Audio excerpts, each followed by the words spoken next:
Welcome back, Golly Vibes family, and welcome back to me. It's been a couple of days since I've been on here. Um, for those who don't know, I was in San Antonio over the weekend. I was preaching out there. I was a special guest out there to preach. That video is actually on this YouTube channel as well. But I'm back now, amen. So we're gonna get back to regular scheduled programming. Hallelujah. And today's episode is a very interesting episode. It is on D1. He's a Christian artist. Um, if you don't know who D1 is, he's somebody who, says what he feels. Okay, and there's been a lot of controversy when it comes to things that he said in the past, right? And one of the things was him telling Meek Mills and Jim Jones and Rick Ross that they can do better. They can plant better seeds. They can put more positivity in their music instead of just negativity and evil, pretty much, and darkness in their music, right? And so there's a clip that's out on Revolt where D1 is talking about him seeing Meek Mills actually, right? He ran into Meek Mills at the Super Bowl weekend at the club, and this picture went viral as far as Christian media because a lot of people were on D1's head about him being in the club and what in the world is he doing in the club. So D1 on this interview with Revolt talked about why he was in the club. Check it out.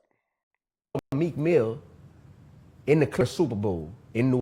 I just saw Meek Mill in the club during Super Bowl in New Orleans, right? So you do still go to the club? I went to the club because they told me Meek Mill was gonna be there that night. I don't know if you know or not, but Meek Mill was one of the artists who I kind of had some online, public back and forths with about a year ago.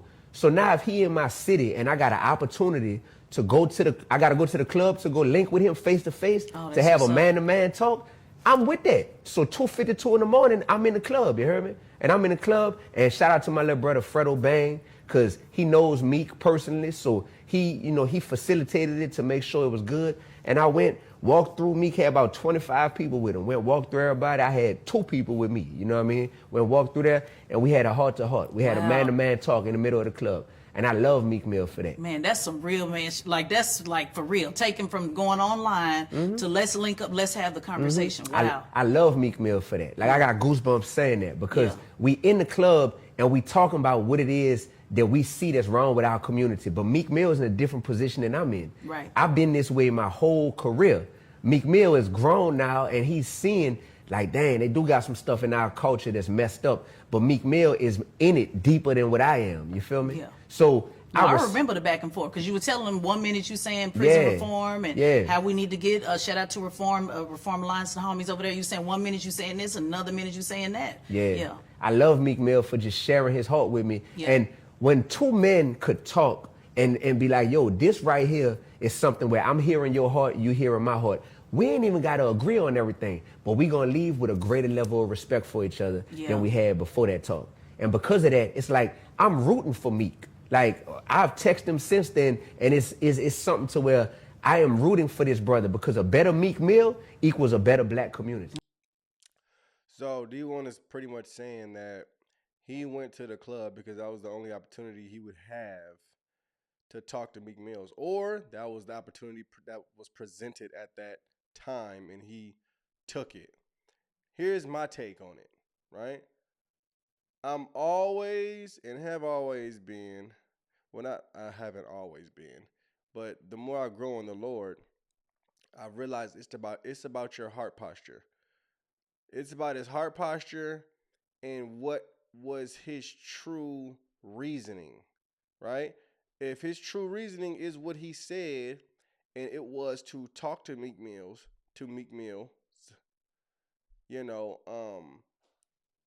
have a man-to-man conversation, and plant some seeds in him, and his heart was in the right place, and that's the only reason he was doing that, I don't see anything wrong with that. It's the same thing as like you going to a gay parade where it's a whole lot of naked people. You know what I mean? A whole lot of secular music.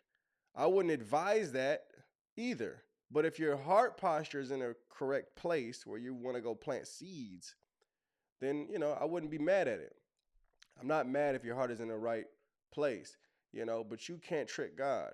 You can tell human beings something all day long. So he could tell us that's why he did that. But if that's not really where his heart was, if that's not really why he did that, he just lying. And God knows it.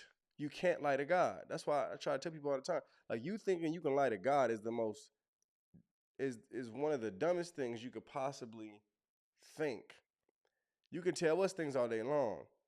Okay? I went in there because of this and you know that.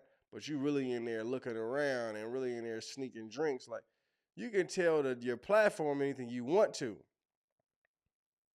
But the truth, the Lord knows. However, I'm not somebody who's going to try to go behind his words and say, well, he didn't mean that. If he said it, hey, that's what he said. You know, for those who don't know what this whole situation is, I'm going to play a couple clips on why that even transpired, where he even had to talk to Meek Mills. And that was because of this video he did right here. Jim Jones, you could do better, brother. I love you too much. I love you too much to not be honest with you. Rick Ross, you could do better, brother. Meek Mill, you could do better, brother. I love you too much not to be honest with you. Are you the face of prison reform? Cause are you the face of prison reform? Or are you sitting here on your new song with Ross talking about getting somebody murked and shot at the red light? Which one is it, bro? Which one is it, bro? Cause I did a shoe giveaway in my city and gave out 1,300 pairs of your shoes because they said reform underneath them. And I love that you partnered with a major shoe company and you out here pushing prison reform. But now I got to sit here like, man, this man glorifying getting people killed as of a week ago. Like, what are you doing, bro? Lil Snoop really got killed. That broke your heart. You wear him around your neck.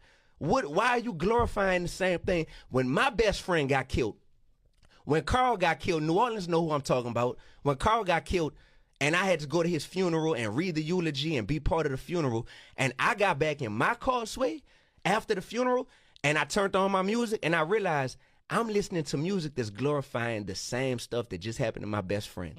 It gave me chills, and I needed that moment. That was my come to Jesus moment of like, D, you got to do something different, brother, because you have a taste for this poison, but you're attracted to the poison, and rap is great. The rap game, hip-hop industry is great at cooking up some delicious poison. I don't call you out because I got a problem with you, man. Like, I wish we could go get lunch right now, me and any of them.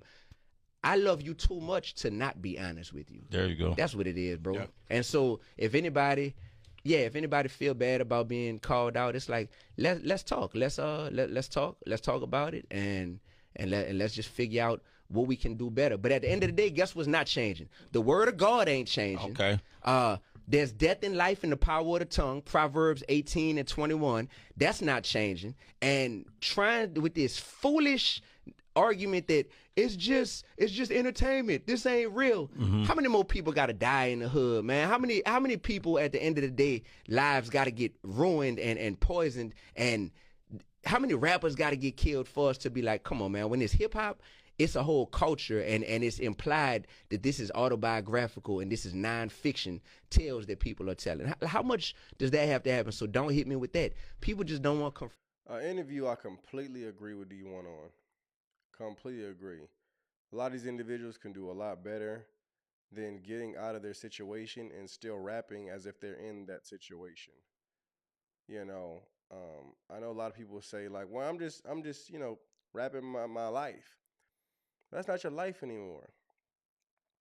And people glorifying that type of life puts other young individuals in a space, in a head space, where they want to do the same thing. Now you have a lot of different people out here who are just taking each other's lives. And a lot of time it has to do with what they're listening to, because what you listen to is music is very spiritual. Very spiritual, guys. You understand what I'm saying? If you want to go rob a bank or you want to do something harsh, you're listening to hard rap or rock or, you know, something that's going to poison you and give you this feeling and urge to do exactly what you're feeling in your mind you want to do. You understand? Now, interesting enough, I didn't ever see Meek Mills respond with a video. I believe he responded, you know, tweeting something like that. But I did see Jim Jones respond, and it wasn't a great response. If he reached out, he had the chance. He could have reached out. That avenue of talking to me is out. That's out. You heard? Yeah. I would have loved to have a conversation with that young man to enlighten him on certain things when he was mentioning my name. I had the same conversation with Farrakhan. How did that go? He summoned me for saying his name. Oh, okay. Yeah. You did? Yeah. If you know now what you're talking about, young man, let me school you to what you're doing. You heard? And he told me I once said things about certain people that I wish that I didn't as I got older. That's what the honorable Minister Louis Farrakhan after schooling me to a whole bunch of other things that he was schooling to me at that time when I had that meeting. He opened my eyes to a lot of things. Would you be open to a conversation? No. Prior. I'm talking about like if an artist wanted to talk to you. 100%. Yeah. He got in touch with me, somebody to call me like, yo, I got this kid want to have a conversation with you. You think it's very important and shit like that. And yeah, we have a conversation. And afterwards you have a conversation. You can tell people about the conversation we had and where it went. You heard? But I don't think he went about it the right way, especially not talking about like people like Rick Ross and Meek Mills and the platforms that they have that they've been helping people with. Like I watched Meek Mill go through so much shit in this industry, including going back and forth to jail numerous amounts of times because whatever was going on with was in Philly and things like that. And on top of that, he came back out on top like a champion and started to do things for others that can't afford to help themselves in these type of situations. How could you ever talk bad about people that's doing these type of things?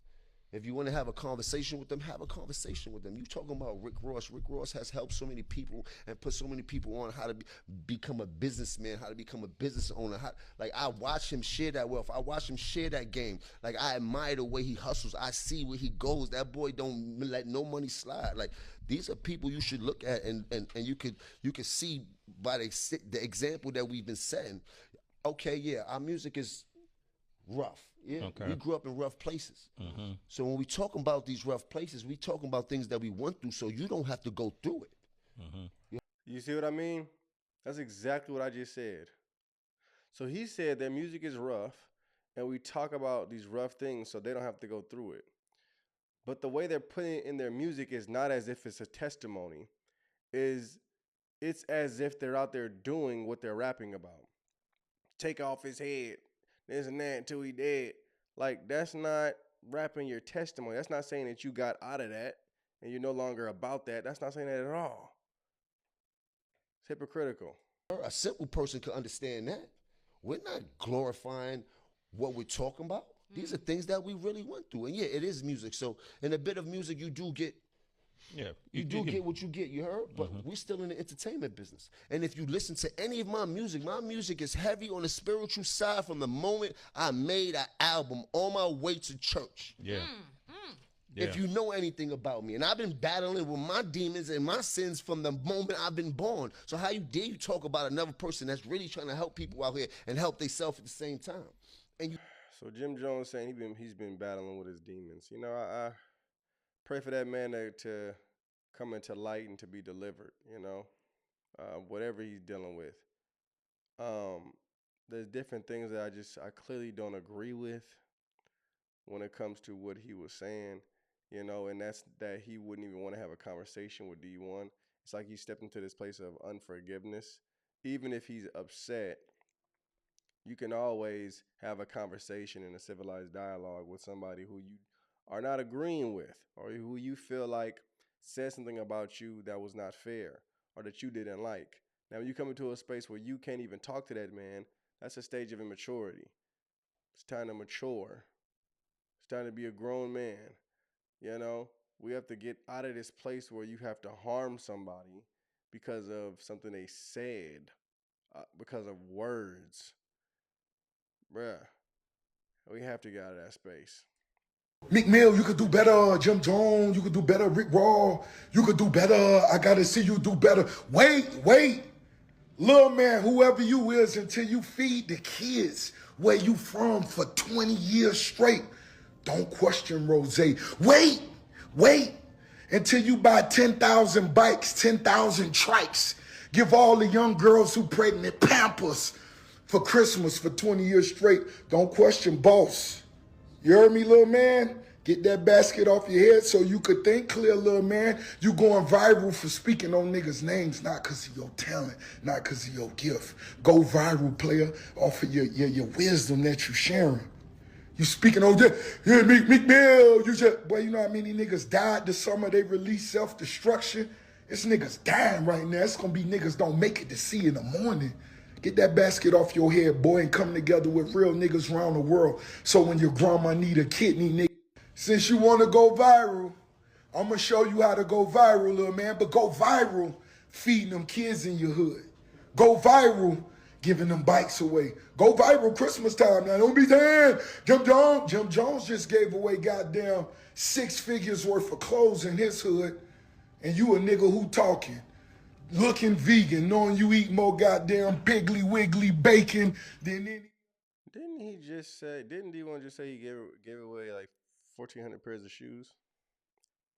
I guess Rick Ross didn't see the whole interview, and I don't even think that D1 was trying to go viral. I think he was just trying to get truth out there to reach these individuals, and it did. Like exactly what he wanted to happen happened. Seeds were planted, whether they got upset or not. Those seeds were planted clearly, and it brought conviction. That's why they feel certain type of ways, and demons are manifesting because what he said brought conviction to their hearts. Exactly what he wanted to happen happened. I don't think he wanted it to get viral and stuff like that, but he definitely wanted to, you know, say something where it was going to reach them and really pierce the darkness that they're in. Sometimes you got to do that on a bigger scale, on a bigger platform for people to actually pay attention. Sometimes it wouldn't be the same if you ended up calling them or trying to talk to them and they have no idea who you are. Sometimes a lot of people have to see it for them to actually sit down and really look at it like, dang, okay, this is going a lot of different places. Let me see exactly what was said. You understand? So I have, the utmost respect for anybody speaking truth. As long as it's truth and it's really coming from a good place in your heart, you're not just trying to go viral or trying to just say anything. You know what I mean? So, I pray D1 continues to share light with different individuals and share the Lord with different individuals. Amen. Let me know what you guys think in the comments. God bless. Shalom.